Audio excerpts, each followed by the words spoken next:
తెలంగాణ రాష్ట్రంలో విద్యార్థుల స్కాలర్షిప్లు పెండింగ్లో ఉన్నాయి. వాటి కోసం అఖిలపక్ష సమావేశాన్ని ఏర్పరిచారు. ఈ సమావేశానికి ఎమ్మెల్సీ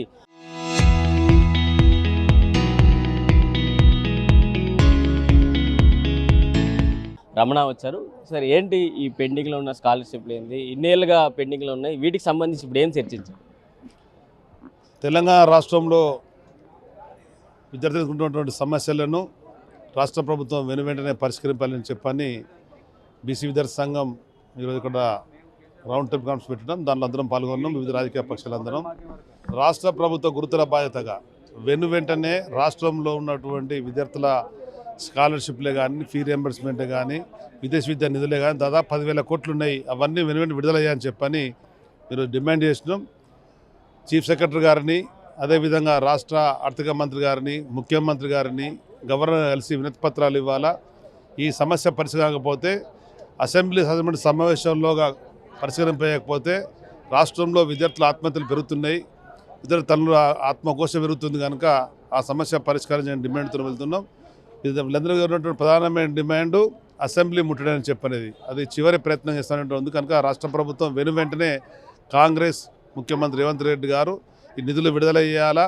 విద్యార్థుల భవిష్యత్తుతో చెలగాడమాడద్దు, విద్యార్థుల భవిష్యత్తు తీర్చిదే విధంగా ఈ కార్యక్రమాలు ఉంటాయి. కనుక దాన్ని పరిష్కరింప కోరుతున్నాం. ఇప్పటికీ ఒకవైపు ఇంటర్ 10th పరీక్షలు షెడ్యూల్స్ కూడా వచ్చేస్తున్నాయి, ఎగ్జామ్స్ కూడా ప్రిపేర్ అవుతున్నారు. వాళ్ళకి హాల్ టికెట్లు పెండింగ్లో పెడుతున్నారు. వాళ్ళకి ఏం చెప్తారు సార్?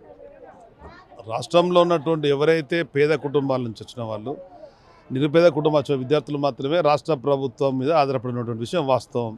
ఆధారపడిన కుటుంబాలను ఆదుకునే బాధ్యత రాష్ట్ర ప్రభుత్వాన్ని.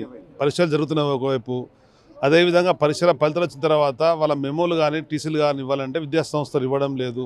ఉన్నత విద్యా మండలి ఆదేశిస్తే పరిష్కారంకి వచ్చింది. కనుక ఈ రాష్ట్ర ప్రభుత్వం వెంటనే అత్యంత ప్రాధాన్యాంశంగా రాష్ట్రంలో లక్షలాది మంది విద్యార్థులకు ఉన్నటువంటి ప్రధాన సమస్యను గుర్తించి ఆ పరిష్కరింపాలనే ప్రధాన డిమాండ్. ఈ 12 ఏళ్ల కాలంలో 10 ఏళ్ళు బీఆర్ఎస్, ఇప్పుడు 2 ఏళ్ళు అటు కాంగ్రెస్, ఈ రెండింటి మధ్యనే ఇంత పెండింగ్లో ఉన్నాయి, మేము అందిస్తున్నాం అంటూ కాంగ్రెస్ చెప్తుంది. మీరేమంటారు?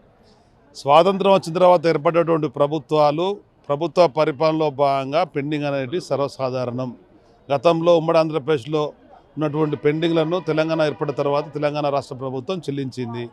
ఇది నిరంతరం జరిగేటువంటి ప్రక్రియ. కనుక దాన్ని చూపించి మాట్లాడడం అనేది అది బాధ్యత రాహిత్యం. బాధ్యత గలటువంటి ప్రభుత్వంగా వెంటనే సమస్యలు పరిష్కారం చేయాలి, ఈ డిమాండ్ను తీర్చాలనేది. అసెంబ్లీ సమావేశాలు కూడా ఉండబోతున్నాయి, బడ్జెట్. సో బడ్జెట్లో ఏ విధంగా ఉండబోతుంది, మీరు ఏ విధంగా ప్రస్తావన తీసుకొస్తారు? ప్రభుత్వం బడ్జెట్లో కేటాయించిన నిధులు ఆకాశం ఎత్తున్నా కానీ పాతాలోకమైనటువంటి పేమెంట్లు ఉన్నాయి. కనుక వెంటనే దాన్ని సరి చేయాలనేది రాబోయే శాసనమండలి సమావేశంలో బీఆర్ఎస్ పార్టీ పరంగా మా గలాన్ని విప్పుతాం. రాష్ట్ర ప్రభుత్వం కనువిపోయే విధంగా మా కార్యాచరణ ఉండబోతుంది.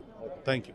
సో ఇది మొత్తంగా ఇటు అసెంబ్లీ సమావేశాలు రాబోతున్నాయి. సో అప్పుడు ప్రభుత్వానికి ఈ బడ్జెట్లో విద్యార్థుల అంశం పైన ముఖ్యంగా శ్రద్ధ పెట్టాలి. విద్యార్థులకు పెండింగ్లో ఉన్న స్కాలర్షిప్లు అన్ని ఇచ్చే విధంగా ప్రభుత్వం పైన అసెంబ్లీలో మా పోరాటాలు ఉండబోతున్నాయి అంటూ కూడా ఎమ్మెల్సీ రమణ అయితే తెలిపారు. వీడియో జర్నలిస్ట్ విజయ్తో ప్రశాంత్, RTV, హైదరాబాద్ నుంచి. చరిత్ర సృష్టించినోడు